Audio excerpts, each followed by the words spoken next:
여러분 반갑습니다. 잘 지내셨지요?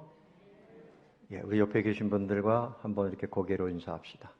네, 반갑습니다. 눈도 좀 마주치시고요. 보기 싫은 사람 없죠? 예, 반갑게 인사하세요. 오늘은 예수님께서 부활하신 정말 귀하고 복된 날입니다.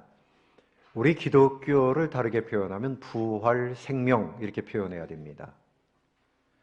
굳이 종교라 이렇게 말하기보다는 기독교는 생명이라 이렇게 말하는 것이 맞습니다. 세상 어떤 종교에서도 다시 살아난 경우는 없어요. 오직 예수님만 다시 살아나셨습니다. 주님의 부활 생명, 이것은 영원한 승리입니다. 사망에 대한 승리, 죄악 세력에 대한 승리, 심판에 대한 완전한 승리입니다. 우리 예수님이 부활하심으로 인해서 예수님은 부활의 첫 열매가 되셨고 그 다음에 두 번째 열매는 바로 저와 여러분입니다. 우리가 새벽에도 보았지만 고린도전서 15장 51절 말씀에 나팔 소리와 함께 호련히 다 변화하리라. 그때 육체가 변화되는 겁니다. 눈이 안 보이던 거 다 밝게 보입니다. 그때는 안경 쓸 사람이 없어요. 필요 없습니다. 다리 아픈 거, 여러분 몸에 어디 여기저기 아픈 거 괜찮아요. 천국에 갈 그 몸은 이제 영원토록 아프지 않습니다. 머리도 더 이상 빠지지 않습니다. 피부도 너무 좋아집니다. 그러니까 피부과에 가서 너무 돈 들일 필요 없어요. 그때가 되면 변화됩니다. 사실입니다. 우리 예수님은 실패하신 줄 알았어요. 사람들은 예수님 손가락질했지만 아닙니다. 예수님은 보란듯이 부활하셨어요.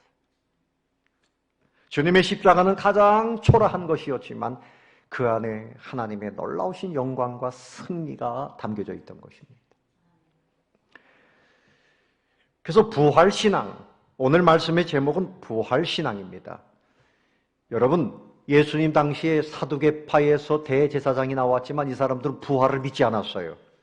멋지게 가운을 입고 제사장복을 입고 했지만 그들은 빈 껍데기였습니다.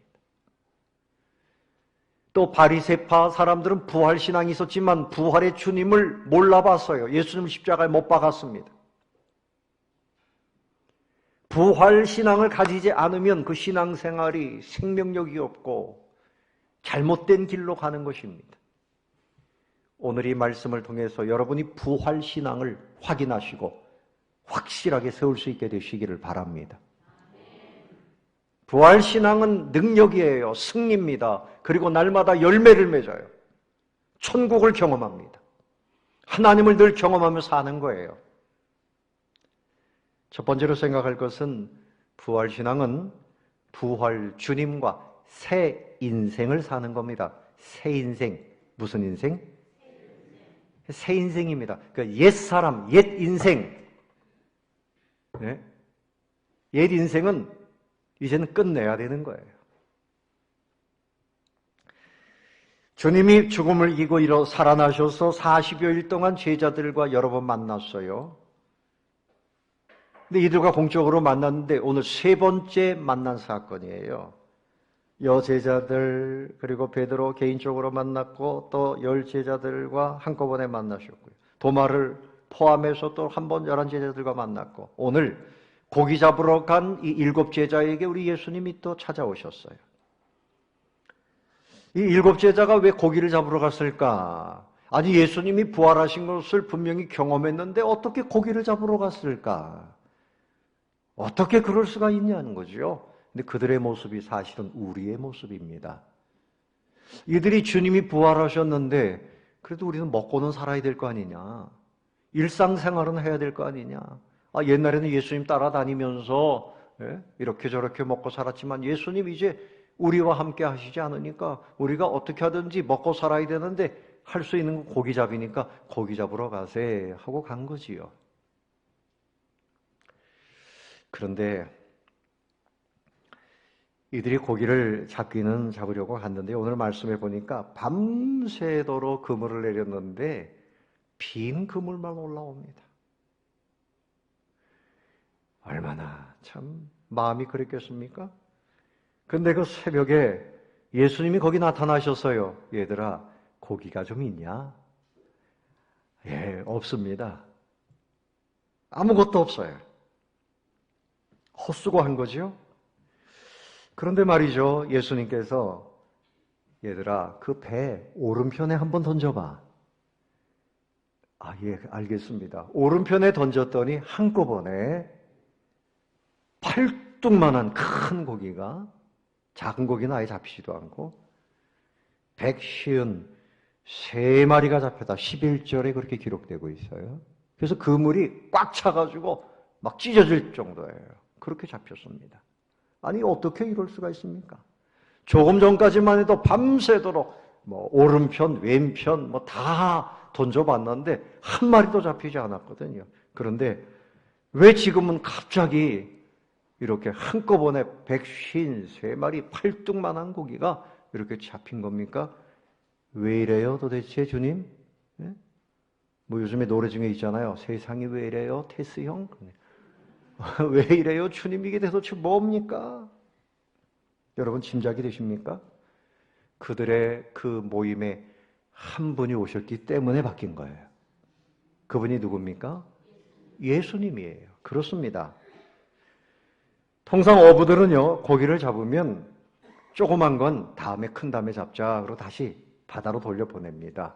그런데 오늘 잡힌 고기는 그렇게 할 필요도 없어요. 큰 고기들만 잡혔는데 숫자까지 기록했어요. 153마리가 잡혔습니다. 아니, 왜 하필이면 153마리가 잡혔을까? 152마리도 아니고 4마리도 아니고 왜 153마리가 잡혔을까? 여러분, 성경에는 의미 없이 숫자를 기록하지 않아요. 다 의미가 있는 겁니다. 어떤 사람들은 잡혔으니까 잡힌 거고 그러니까 그냥 써놓은 거지요. 여기 의미가 있어요. 도대체 이게 왜 153마리가 잡혔을까? 2000년 동안 학자들이 이걸 가지고 연구를 했습니다.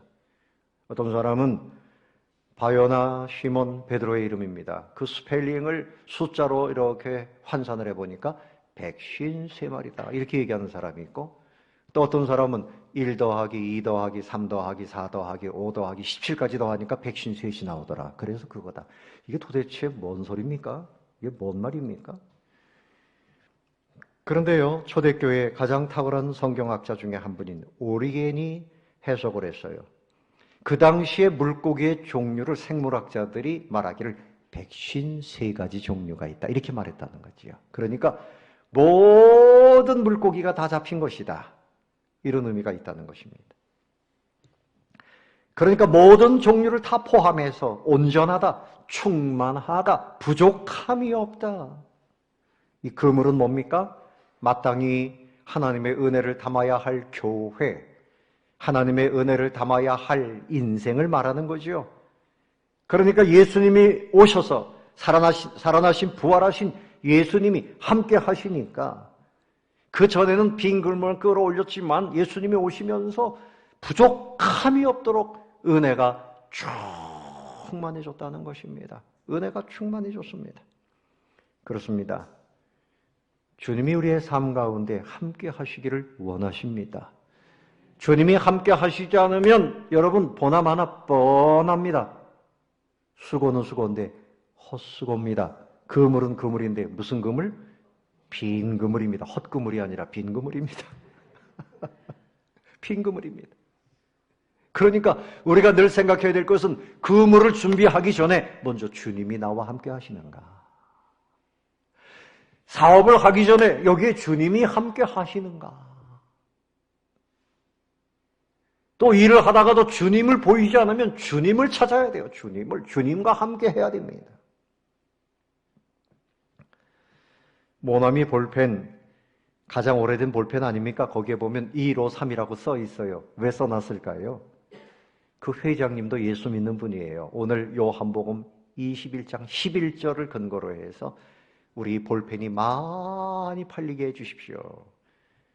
그래서 어떤 분이 음식점을 하는데 이름이 153정이에요. 153정. 하루에 고기를 153마리를 팔게 해주십시오. 사업을 해도 그렇게 하는 분들이 있어요. 여러분, 우리 마음속에 항상 153을 기억해야 돼요. 하나님, 우리 주님이 베푸시는 은혜를 가지고 살아야 된다. 그래야 내 인생이 새 인생이 된다. 예? 질병으로 인해서 인생이 텅 비어 있습니다. 점점 더 연약해집니다. 부활의 주님을 모시면 그 빈자리에 주님이 건강을 채워주실 겁니다. 내 마음에 슬픔이 있습니다. 내 마음이 허전합니다. 부활의 주님을 모시면 새 인생을 살 수 있습니다. 사업을 하는데 어려움이 있습니다. 텅 비어 있습니다. 부활의 주님과 함께하면 충만하게 하십니다. 직장인으로서 텅 비어 있습니까? 마음이 허전합니까? 부활의 주님과 함께 하세요. 충만한 은혜가 넘칩니다. 기쁨이 넘칩니다. 젊은이들, 부활의 주님과 함께 해야 그 인생 앞길에 열매가 있음을 믿으시기 바랍니다. 주님과 함께 해야 돼요. 그래서 이 제자들은 새 인생의 길을 찾았어요. 부활의 주님과 함께 새 인생을 살게 된 것입니다. 사도 바울도 그는 새 인생에 대해서 이렇게 표현했습니다. 로마서 6장 8절에 이렇게 기록합니다. 만일 우리가 그리스도와 함께 어떻게? 죽었으면 또한 그와 함께 살 줄을 믿노니. 죽고 사는 문제를 이야기합니다. 바로 이것입니다. 부활의 주님과 함께 하려면 과거에 내 마음대로, 내 주장대로, 내 감정대로, 관습대로 세상 사람 따라 살던 거, 내 지식 의지해서 살던 거, 그것이 죽어야 됩니다. 그래야 부활의 주님과 함께 새 인생을 살 수 있는 것입니다. 내가 죽어야 주님과 함께 새롭게 살 수 있는 것입니다. 갈라디아서 2장 20절에도 사도 바울 말씀합니다. 내가 그리스도와 함께 십자가에 못 박혔나니, 죽었다는 얘기죠. 그런즉 이제는 내가 사는 것이 아니 오직 내 안에 누가 산다고요? 그리스도께서 사시는 것이라. 이제 내가 육체 가운데 사는 것은 나를 사랑하사 나를 위하여 자기 자신을 버리신 하나님의 아들을 믿는 믿음 안에서 사는 것이라. 내 철학을 버려야 돼요. 왜 삽니까? 어떻게 해야지 행복할 수 있습니까? 내가 가지고 있는 철학, 신념을 버려야 됩니다. 주님의 말씀을 붙잡아야 됩니다. 주님의 뜻을 따라가야 됩니다. 과거에 나는 죽었다고 여겨야 돼요. 주님 없이 사는 것은 헛수고입니다. 살아봐야 소용없습니다. 미련 없이 버려야 돼요. 그래야 부활의 주님과 함께 만족하는 새 인생을 살 수 있는 거죠. 절망하고 한숨 짓던 옛사람은 이제 오늘 끝내시기 바랍니다.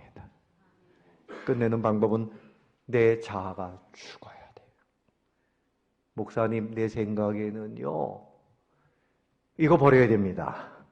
내 마음으로는요, 이거 버려야 돼요. 주님의 뜻을 따라가자는 거죠. 그러면 행복이 충만해지고 기쁨이 충만해져요. 주님 안에서 새 인생이 시작돼요.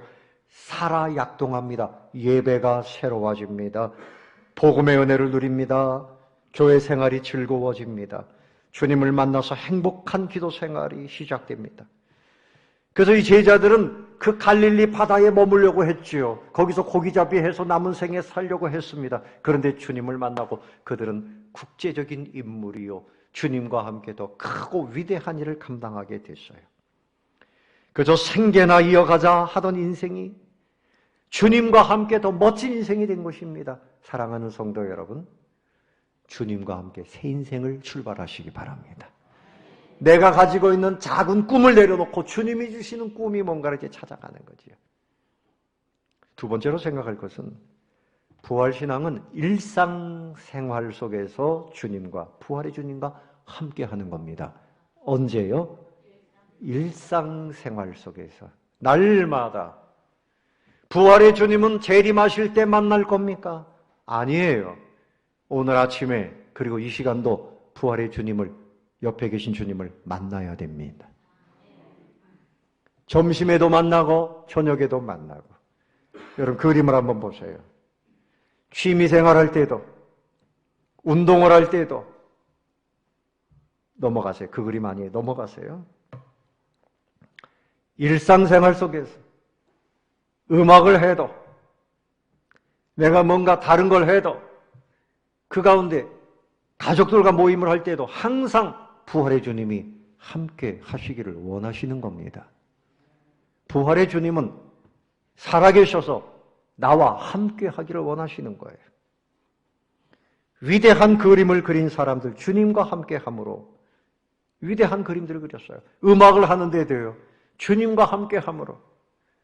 바하, 핸델, 뭐 이런 사람들 다 그래요. 특별히 핸델이 그 할렐루야가 들어가 있는 오라토리오 메시아, 그것을 쓰는데요, 단시간 내에 썼어요. 부활하신 주님이 옆에서 다 감동을 주시고 가르쳐 주신 거죠. 여러분들이 일터에서 일할 때도 부활하신 주님이 내가 너와 함께한다. 잠을 잘 때에도 내가 너와 함께한다. 누가요? 살아계신 주님이. 주님과 함께하는 것이 우리 인생의 축복입니다.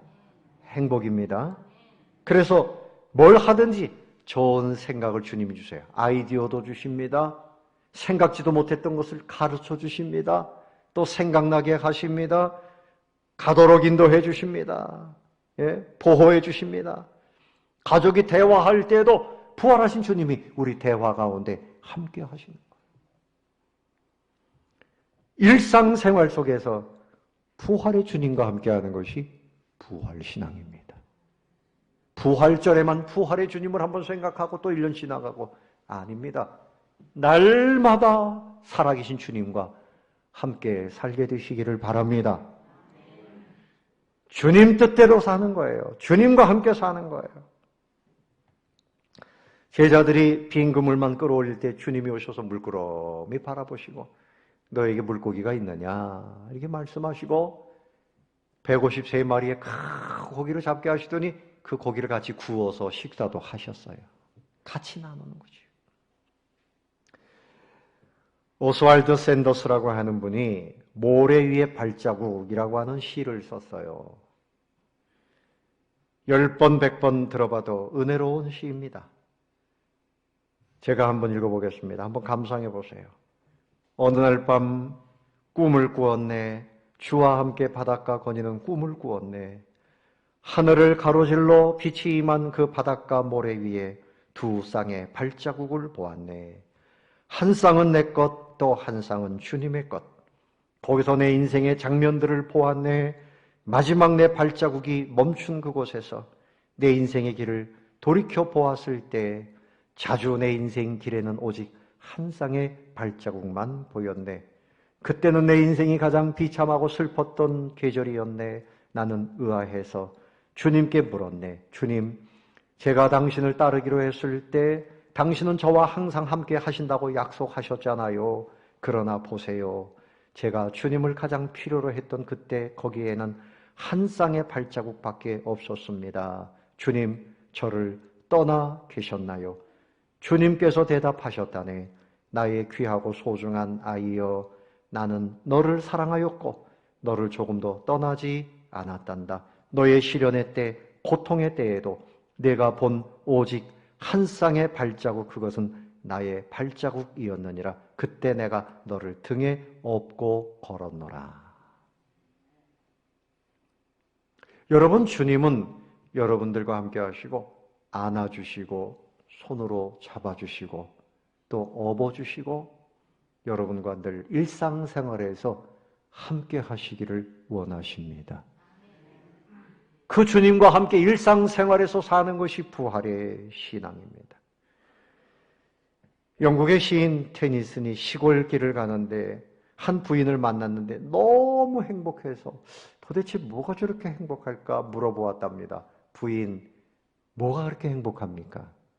이때 부인이 이렇게 대답을 합니다. 오늘 아침에 좋은 소식이 있으셨습니까? 물어봤더니 부인이 미소를 띠고 대답하는 거예요. 선생님,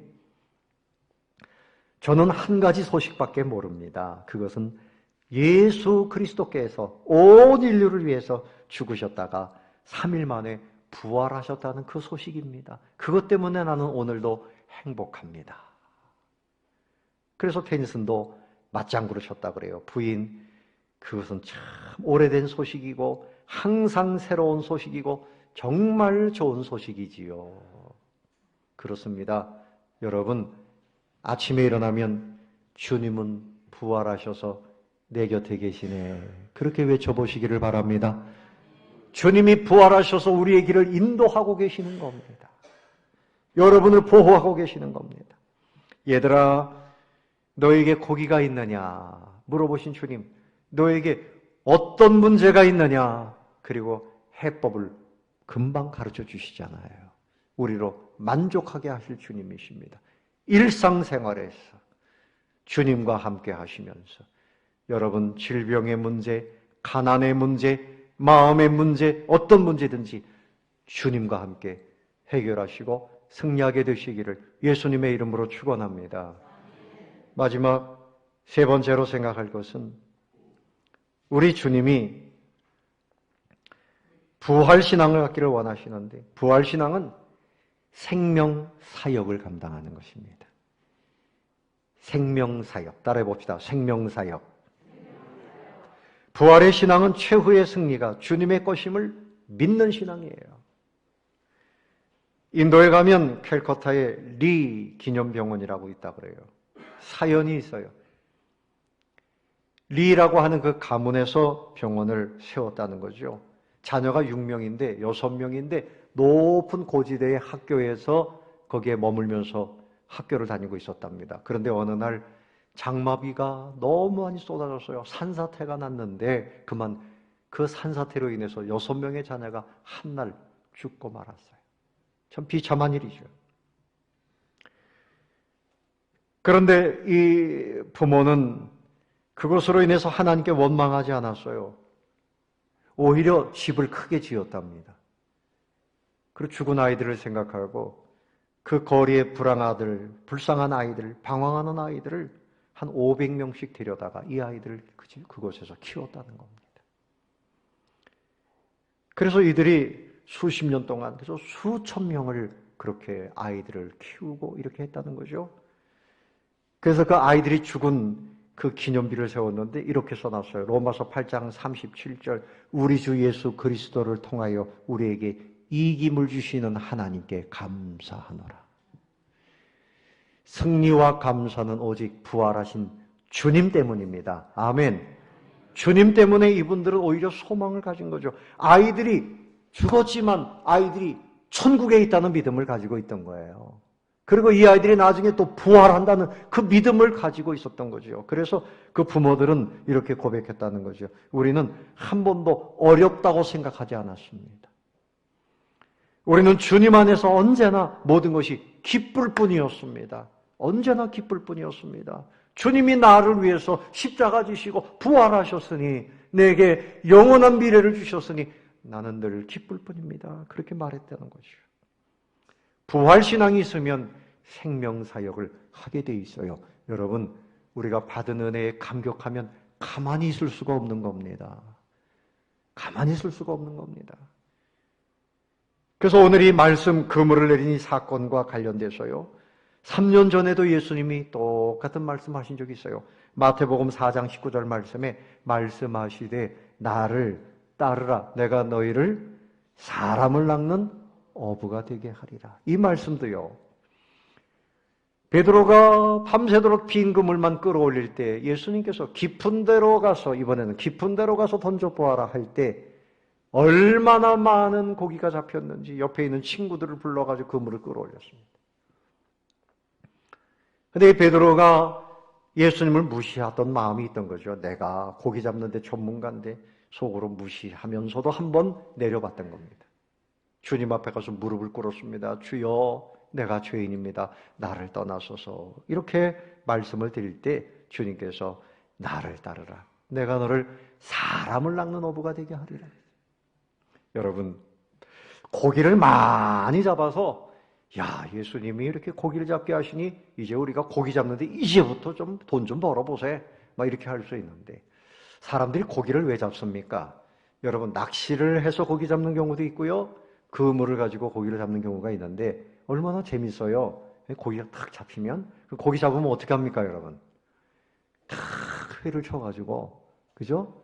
고추장에 찍어서 탁 먹기도 하고 구워 먹기도 하고 졸여 먹기도 하고 아니면 판매를 해서 생활을 하는 거죠.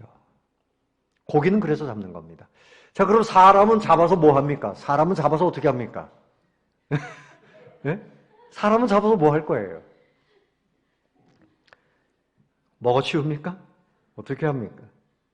사람을 잡으란 얘기는, 사람을 낚으란 얘기는 이들을 구원하라는 거죠. 지옥 가야 할 저주의 그 물에서 건져내서 천국 백성으로 옮겨 놓으라는 거죠.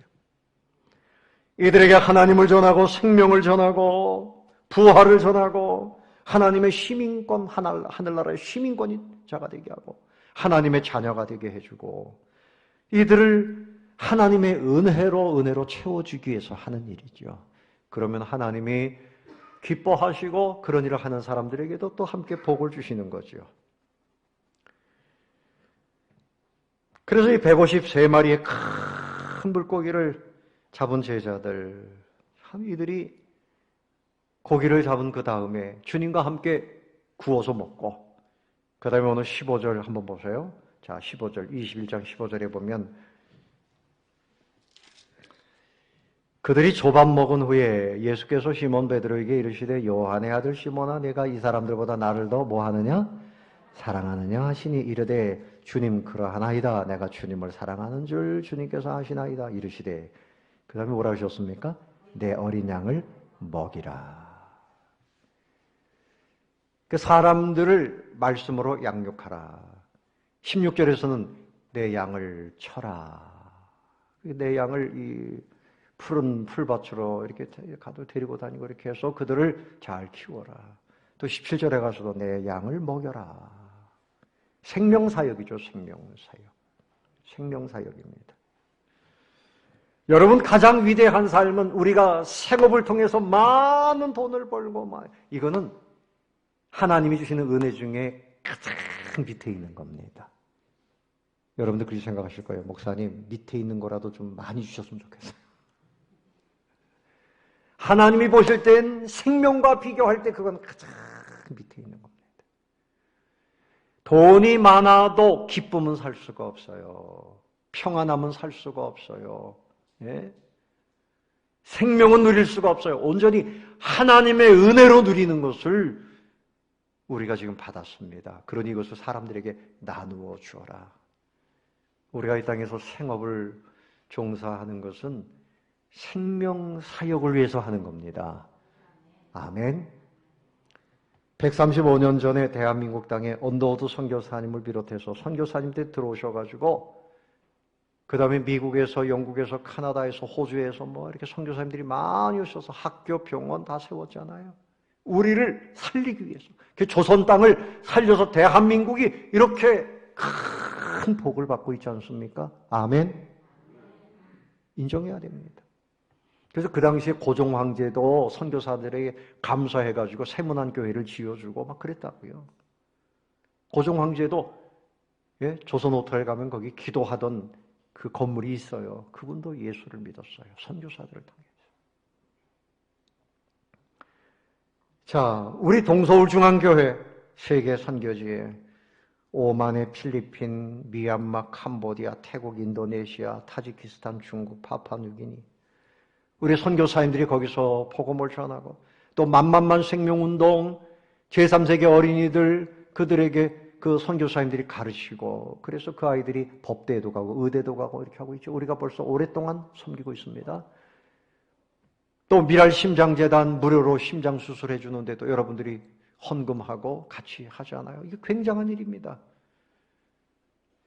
그래서 이렇게 선교사님들 우리가 함께 후원하고 같이 기도하고 이 생명사역 여러분들이 그 일에 주님 내가 선교지 11곳인데 여기 10,000원씩 하면 11만 원이고 2만 원씩 하면 22만 원이고 예? 우리가 그런 생각을 하고 주님 내가 이걸 위해서 사업합니다. 기도하면 하나님께서 여러분에게 복을 왜 안 주시겠어요? 아멘. 목사님이 오늘 또 부활절 설교하시는 결국은 헌금 얘기인가? 헌금 얘기하면 시험 드는 분들이 있는데요. 여러분, 헌금 얘기가 아니라 이것은 사명에 관한 얘기입니다. 부활에 관한 얘기입니다. 그래서 우리가 내 가까이에 있는 사람들에게 복음을 전해야 돼요.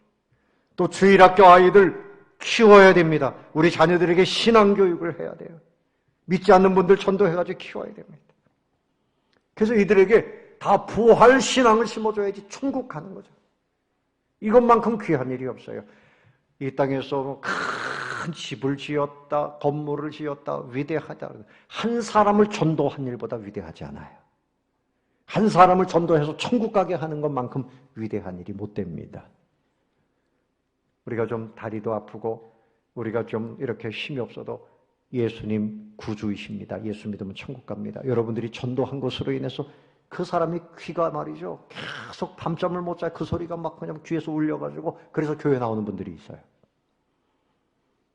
참 놀라운 역사입니다. 말씀을 정리하겠습니다. 주님은 부활하셨습니다. 살아계십니다. 여러분, 우리도 내 과거의 것은 죽이고 다 없애버리고 부활의 주님과 함께 새롭게 출발하시기 바랍니다. 내 감정, 내 생각 다 내려놓고, 그리고 일상생활 속에서 아침부터 저녁까지 어느 곳에 있든지 주님과 함께 손잡고 사시기를 바랍니다. 그리고 생명사역을 감당하시는 여러분들 다 되시기를 예수님의 이름으로 축원합니다. 자.